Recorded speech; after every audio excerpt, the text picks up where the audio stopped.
गरीबों को बेरोजगारी की जमात में खड़ा करने के लिए उनके हाथ में स्व शिक्षा अभियान का झुंझुना पकड़ा दिया जाता है। और मैं बता दूं वह शैक्षिक बीमारी का केवल एक ही कारण है, वो ये है कि हमारे देश की शिक्षा नीति केवल दो तरह के लोगों के लिए बनती है। पहला वो जो विद्वान है, दूसरा वो जो धनवान है।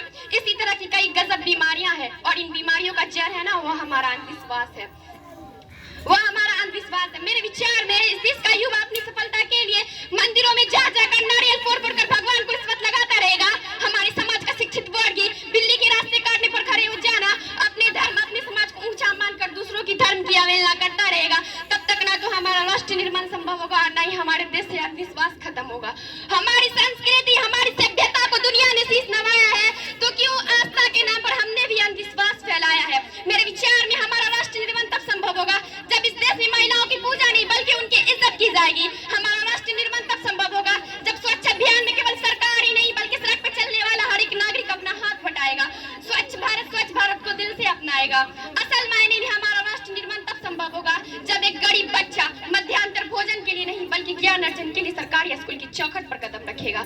हमारा राष्ट्र निर्माण तब तक संभव नहीं होगा जब तक एक नागरिक नैतिक रूप से सटिंग, चारित्रिक रूप से भ्रष्ट, मानसिक रूप से दिपाल्या, धार्मिक रूप से अंधा, राजनीतिक रूप से गंदा, स्वैच्छिक मानवीय मूल्य की आंकड़ों में जिन्न शिन्य पापिन्य मई अखंड भारत को खंड खंड करता रहेगा।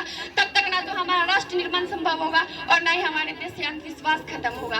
बड़ी बड़ी बातें नहीं, छोटी छोटी कोशिशें करनी होगी, क्योंकि ठोकर हमें पहाड़ से नहीं पत्थरों से लगा करती है। I being a Indian, I being a student, I being a symbol daughter of this motherland, feel proud to be an Indian. और मैं सैल्यूट करना चाहूंगी सड़क पर हमारी रक्षा के लिए खड़े हर उस जवान को, इस देश के पुलिस प्रशासन और किसान को, इस देश के हर उस व्यक्ति को जो अपना काम पूरी मेहनत, पूरी ईमानदारी और पूरी लगन से करते हैं, जिनके बिना राष्ट्र निर्माण की कल्पना करना भी असंभव सा लगता है। और आज इस मंच पर पूरी जिम्मेदारी के साथ मैं भारत की बेटी ये कहती हूँ कि हमारा राष्ट्र निर्माण तब संभव होगा जब हम सभी मिलकर प्रयास करेंगे, क्योंकि हमारे देश की जिम्मेदारी नहीं हमें आगे ले जाने की, हमारी जिम्मेदारी अपने देश, अपने वतन, अपने राष्ट्र को आगे ले जाने की। तो अंत में मैं बस यही कहना चाहूंगी, हमारा हिंदुस्तान महान था, महान है, महान रहेगा। होगा हौसला सबके दिलों में बुलंद तो एक दिन सारा जहान जय हिंद कहेगा, क्योंकि सारे